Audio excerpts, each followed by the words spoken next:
Oi, galera, e como é que vocês estão? Espero que todos estejam bem, se cuidando aí contra o coronavírus e cumprindo aí o isolamento social na medida do possível, é claro. Logo, logo nós estaremos aí juntos, tá? Para ter nossas aulas presenciais aí, mas enquanto a gente não pode, né, por conta aí desse isolamento, a gente vai dando continuidade aí ao conteúdo através dessas aulas que serão aí virtuais, tá? Então vamos lá? Nossa aula de hoje vai falar sobre as bactérias, tá? Dando continuidade aí ao nosso conteúdo. Então, ó, falando de bactérias, a gente vai começar pelas características gerais dessas bactérias, tá? Primeira característica da bactéria é o fato dela ser unicelular, tá?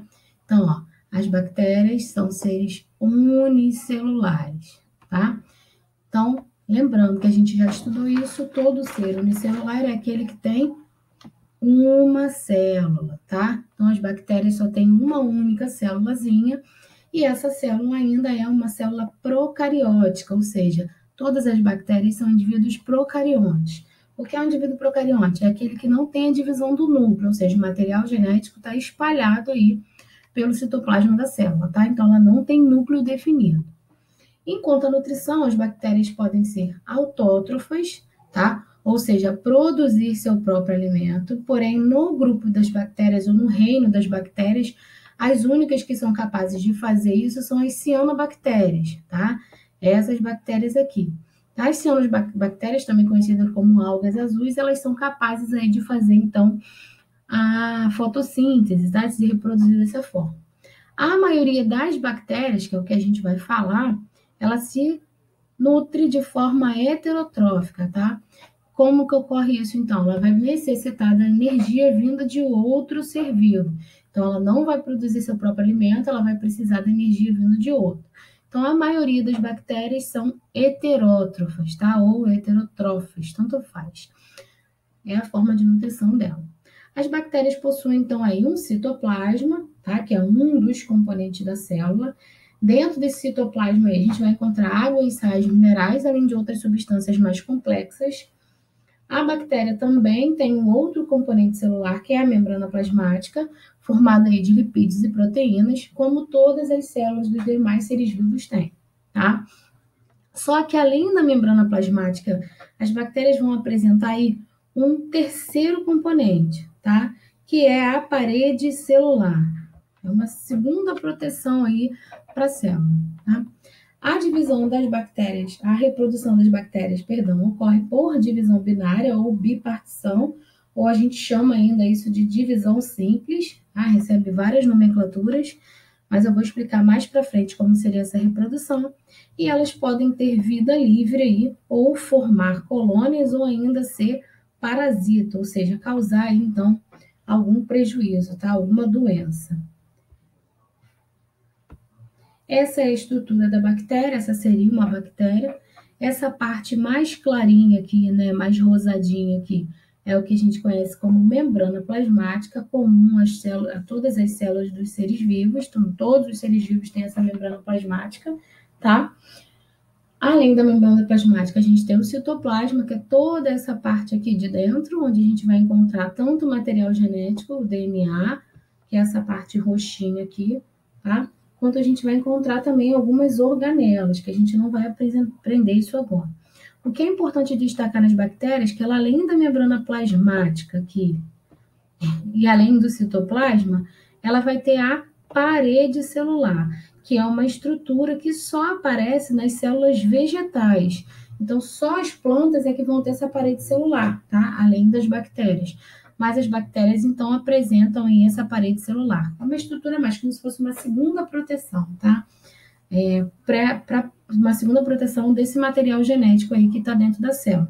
Lembrando, ó, que o material genético está espalhado aqui, ó, pelo citoplasma, tá? Porque a bactéria é um indivíduo procarionte, ou seja, ela não tem núcleo, então esse material genético aí vai estar espalhado pelo citoplasma, tá? Então ele é um procarionte. Continuando aí, a gente vai falar sobre a morfologia bacteriana, ou seja, as bactérias podem apresentar formatos diferentes, tá? Então, de acordo com a sua forma, ela vai ser classificada aí de maneiras diferentes. A primeira classificação que a gente tem é a classificação dos cocos, tá? Como é que eu sei que uma bactéria tem essa forma? Toda vez que você olhar uma bactéria no microscópio, é claro, e ela tiver um formato esférico, arredondado, a gente vai estar falando de um coco, tá?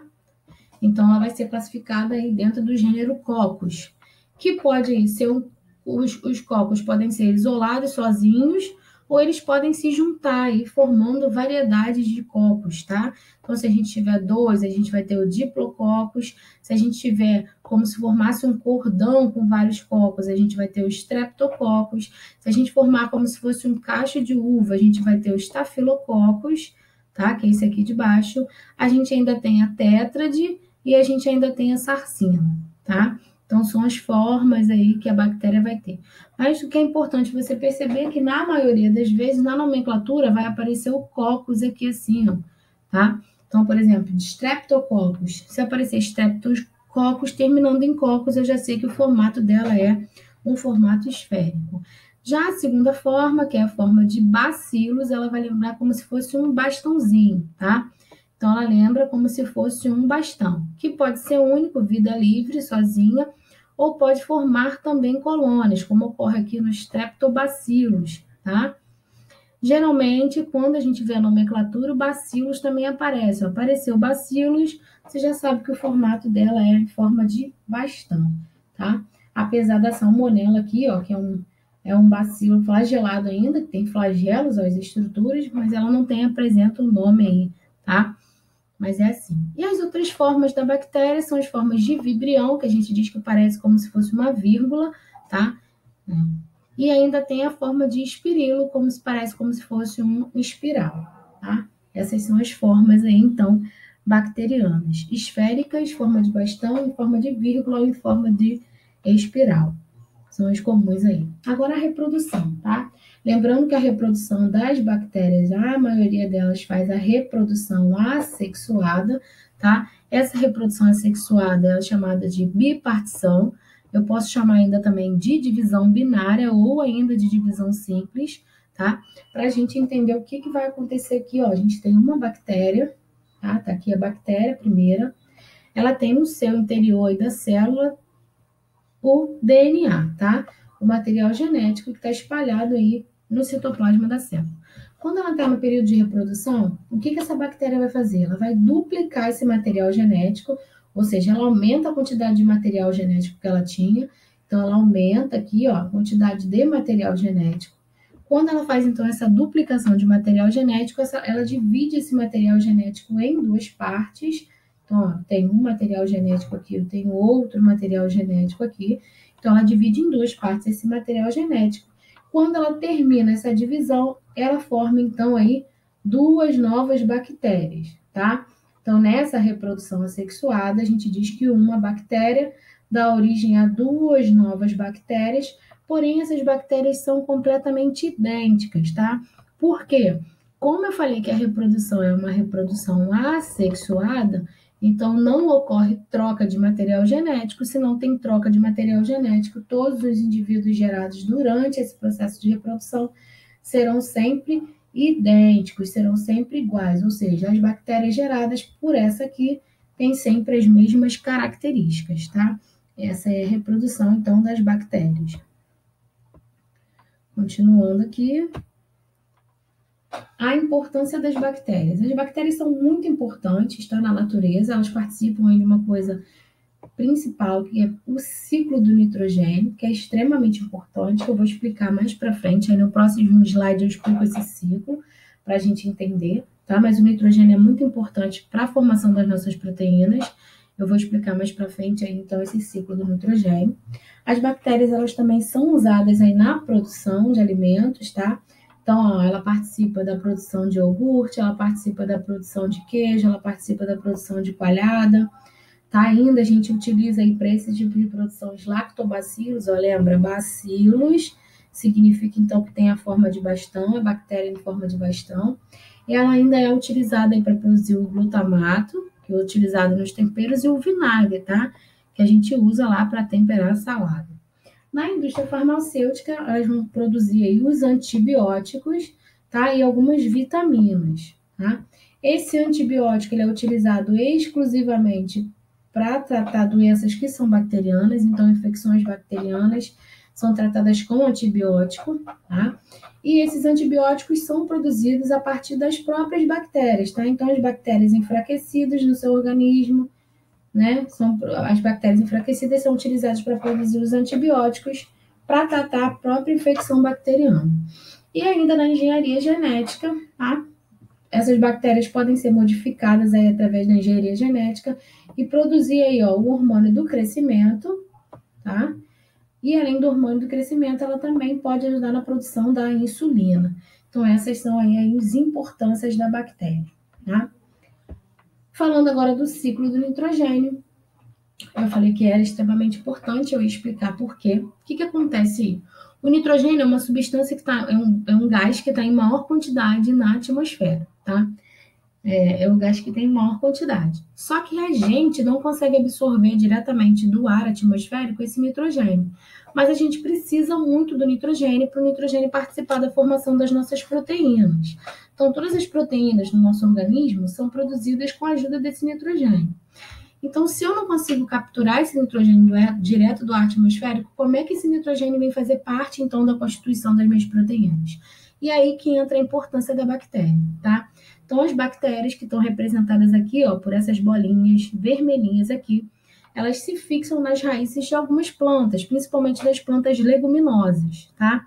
Então, elas ficam abaixo, né, no solo, nas raízes das plantas, fixadas nessas plantas, e elas começam, então, a fazer o que a gente chama de fixação biológica. As bactérias, então, fixam esse nitrogênio, ou seja, absorvem esse nitrogênio diretamente do atmosférico, tá? Aí vai ocorrer a transformação, né, desse nitrogênio que ela absorveu em nitrito, para depois se transformar em nitrato, tá? Tanto nitrito quanto nitrato são sais de nitrogênio. Então, vamos lá. A bactéria, que está aqui nas raízes da leguminosa, ela fixa esse nitrogênio, tá? E vai transformar esse nitrogênio aqui em sais de nitrogênio. Nesses sais, nitrito e nitrato, tá? Quando ela transforma em sais de nitrogênio, esses sais conseguem ser absorvidos pelas raízes das plantas. Então, ó, uma vez que ela transformou o nitrogênio direto do ar atmosférico em nitrito e nitrato, as plantas vão começar a absorver esse nitrogênio pelas raízes, tá? Quando as plantas absorvem esse nitrogênio pela raiz, o nitrogênio passa a fazer parte da constituição da planta e, consequentemente, quando o animal se nutre da planta, tá? Quando ocorre a nutrição da planta, o nitrogênio passa a fazer parte, então, aí da constituição do animal, tá? Então, nós, quando nos alimentamos dos vegetais, a gente absorve, então, aí esse nitrogênio, tá? Que vai ser devolvido aí para o solo novamente quando o animal entrar, né, em decomposição. Quando houver a morte desse animal e houver a decomposição, né, a gente vai liberar aí a amônia, que tem nitrogênio, querendo ou não, e ele vai passar por todo esse processo de transformação e o ciclo, então, recomeça, tá? Recomeçando, então, o ciclo aí do nitrogênio. Então, o nitrogênio é extremamente importante, porque ele faz parte da nossa produção de proteínas, faz parte da produção de nossas proteínas, mas eles só são absorvidos, então, pelas bactérias fixadoras. Por isso, a importância das bactérias nesse ciclo do nitrogênio. Continuando aqui, agora a gente vai falar das bacterioses, tá? Que são as doenças causadas por bactérias. Existem inúmeras doenças, eu só coloquei aqui 3, que eu acho que são as 3 principais que acometem mais as pessoas, tá? Que é a tuberculose, a primeira delas. A tuberculose é causada pela Mycobacterium tuberculose, é um nome científico aí da bactéria, tá? Mycobacterium tuberculose, e ela tem como principais sintomas aí a tosse com sangue, a febre, os suores, o emagrecimento e fadiga, tá? Além disso, a transmissão é feita por gotículas contaminadas aí, né? Por gotículas de saliva contaminada. Então, essa saliva contaminada vai passando aí para as outras pessoas e corre, então, o processo aí de transmissão. E a prevenção é por vacinação, tá? Então, através de uma vacina, toma vacina para prevenir da tuberculose. Antigamente não se tinha essa vacina de tuberculose, ela foi descoberta depois. Então, as pessoas, quando tinham tuberculose há muito tempo atrás, elas não tinham como nem se tratar, né? Na verdade, quem tinha dinheiro, né, e tinha uma situação financeira melhor, era recomendado que a pessoa viajasse ou fosse para um lugar que tivesse mais ar puro, que era o que ajudava aí o pulmão a funcionar de maneira melhor, tá? Além disso, a gente tem o tétano, tá? O tétano também é uma doença bacteriana, tá? Uma doença também causada aí por bactéria, tá? A bactéria causadora é Clostridium tetani, é essa bactéria aqui, esse é o nome científico aí. Os principais sintomas do tétano, né? Dor de cabeça, febre, a rigidez muscular na nuca, tá? No pescoço e na mandíbula. A transmissão ocorre por ferimentos na pele, contato com a terra ou objetos contaminados. Enferrujados, tá? Geralmente, então, quando um objeto está enferrujado, ele tende a ter a presença aí dessa bactéria aí, né? Clostridium tetani, que é a bactéria causadora do tétano. A prevenção também é a vacina, tá? Através de vacinação, você toma aí a antitetânica, o soro antitetânico, e você se previne aí contra essa doença, tá? Que tem duração de 10 anos, se eu não me engano, a vacina aí do tétano. Você demora um tempão, você toma e fica anos aí protegido. E a última doença é a leptospirose, que também é comum, tá?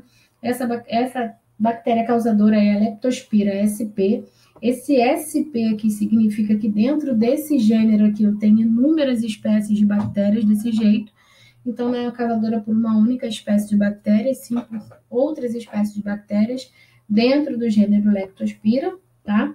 Os sintomas são a febre, a dor de cabeça, as dores pelo corpo, principalmente na panturrilha. Então, a panturrilha aí sente-se muita dor na panturrilha quando você tem leptospirose. E a transmissão é contato com a água ou lama de enchentes contaminadas com urina de animais portadores, tá? O principal portador aí dessa bactéria são os ratos, tá? Então, quando tem essas enchentes aí que as pessoas ficam, né, que precisam, né, às vezes ficam porque querem, às vezes ficam porque precisam, a maioria das vezes fica porque precisa mesmo, em contato com essa água contaminada aí, então pode correr o risco de pegar a leptospirose, tá? Então, a melhor maneira de evitar isso aí, de prevenir, é evitar o contato com essa água acumulada de chuvas, ter o controle desses roedores, mas a principal prevenção são as obras de saneamento básico. Então, em locais onde não tem esse saneamento básico, não tem esse recolhimento de esgoto de maneira correta, a chance das pessoas terem a leptospirose aumenta um pouco mais, tá? Então, esse foi o nosso conteúdo. Espero que vocês tenham compreendido. Qualquer dúvida, deixe uma mensagem lá na plataforma, tá? Que eu respondo vocês e eu vou disponibilizar também o exercício dessa matéria aí para vocês tentarem fazer, ok? Então, tchau, tchau e até a nossa próxima aula.